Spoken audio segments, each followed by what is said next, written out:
Hi, this is Ike from Groovy Entertainment. Today we got another book on tape to play for you. Today's book is Ancient Greece for 1985. So let's get started.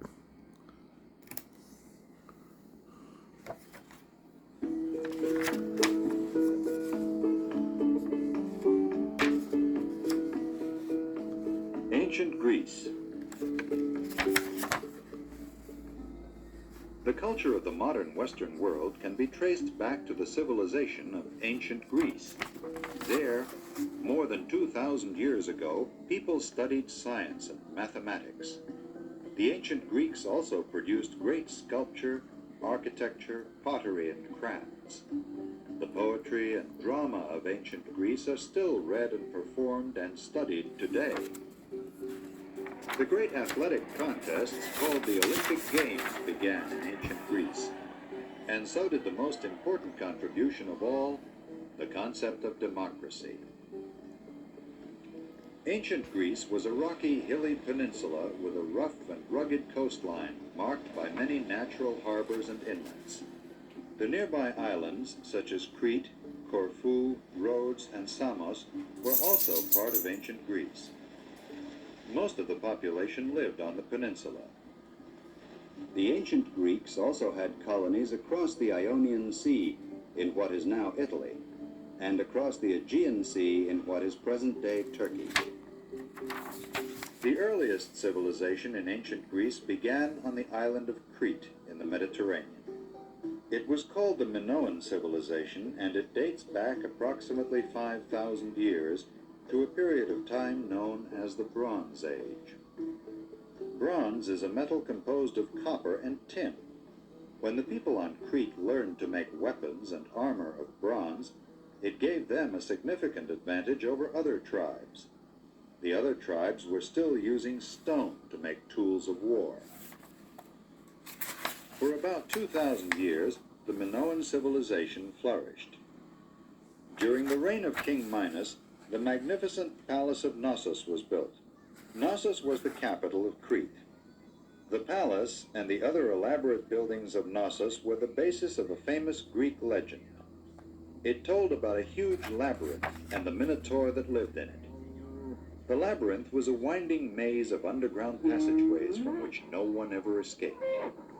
The Minotaur was a bull-like monster that killed any stranger who invaded its territory. In time, the Minoan culture declined, and Knossos was destroyed. The Helladic civilization developed in Hellas, which was the mainland of Greece. It lasted for several hundred years. The stories of the remarkable Greek poet Homer tell of the last days of the Helladic period. These stories tell how the Helladic people of Greece fought against the Trojans who lived in what is now the country of Turkey. According to Homer, the war began when Paris, a Trojan prince, ran off with Helen, the wife of King Menelaus of Sparta. Agamemnon, king of Mycenae and brother of Menelaus, then led an army of Greeks against Troy. When the war ended, many years later, Troy had been burned to the ground, but the war had weakened the Greeks too. Over the next few hundred years, many different tribes swept down from the north and destroyed the great civilization of Mycenae. This period is sometimes called the Dark Ages of Greek history. With the passage of time, however, order and peace returned to Greece. By about 800 BC, city-states began to develop. Each city-state consisted of a town surrounded by farms and grazing lands.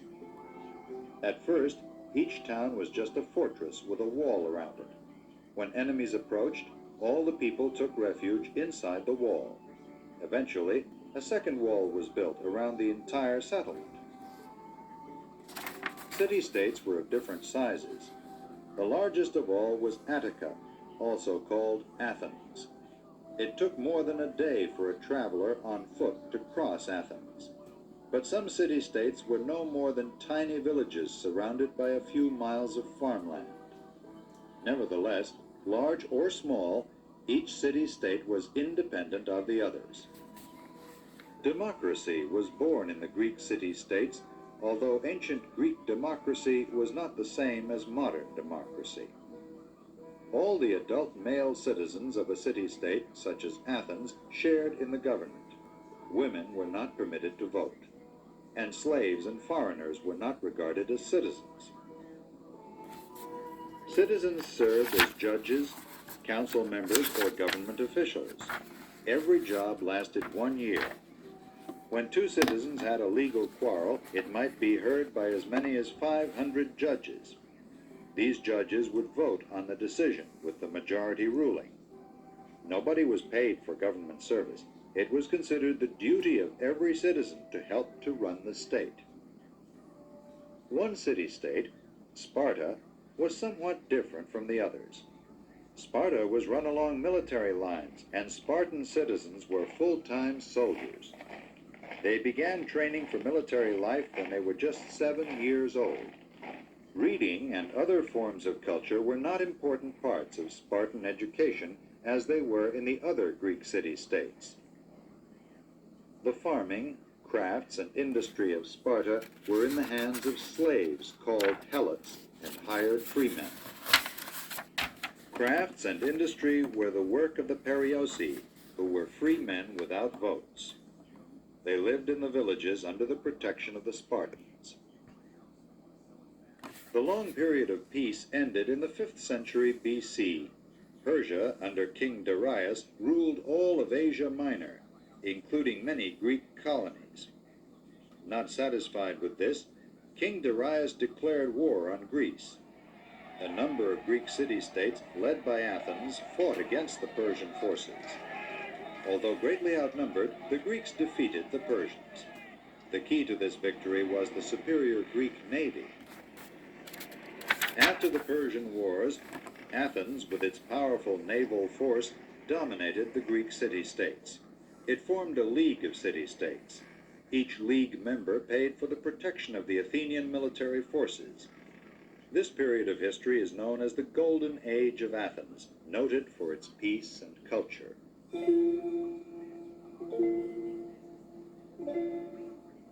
During the Golden Age, all the arts flourished. The finest sculptors, such as Phidias and Myron, produced works of extraordinary classical beauty. Architecture also flourished. The Parthenon and Erechtheium, two magnificent stone temples, were built on the Acropolis. The Acropolis is a hill in the center of Athens where the fortress had originally stood. The Golden Age was also noted for the philosophers Democritus and Socrates. Greek theater was at its height, staging the tragedies of Aeschylus, Sophocles, and Euripides, and the comedies of Aristophanes.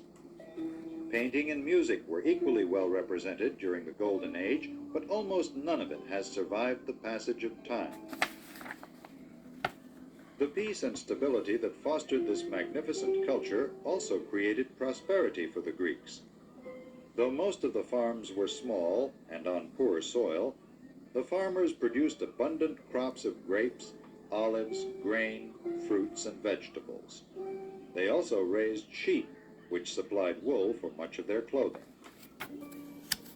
In such cities as Athens, Corinth, and Miletus, fine craftsmen turned out pottery, jewelry, cloth, furniture, armor, and weapons, and many other manufactured goods. And the Greek merchant fleet engaged in extensive trade throughout the known world. The Golden Age ended, however, when the other city-states rebelled against Athenian control. Sparta, the most warlike of the city-states, led the successful rebellion. Though this long war, called the Peloponnesian War, resulted in victory for Sparta, it eventually caused the downfall of all the Greek city-states. Weakened by years of fighting, they came under the rule of a Macedonian tribesman named Philip from the north. Philip of Macedonia and his son Alexander the Great ruled Greece until the middle of the 4th century BC.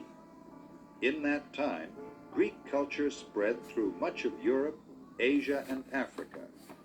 But the ideals of democracy were erased during this period. In the 2nd century BC, the Romans conquered Macedonia and Greece. Greece was now under Roman rule. But like all the conquerors before them, the Romans were strongly influenced by Greek art, culture, and religion. The conquerors took many of the finest Greek sculptures back to Rome. They imitated Greek poetry, drama, and music. Even the Roman gods and goddesses were modeled on those of the Greeks. In these, and in so many other ways, the glory that was ancient Greece lived on through the centuries, and in many ways, it is still with us today.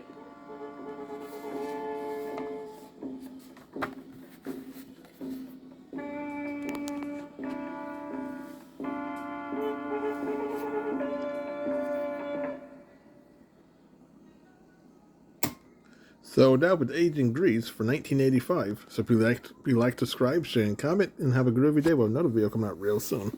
And our next video will be Abraham Lincoln.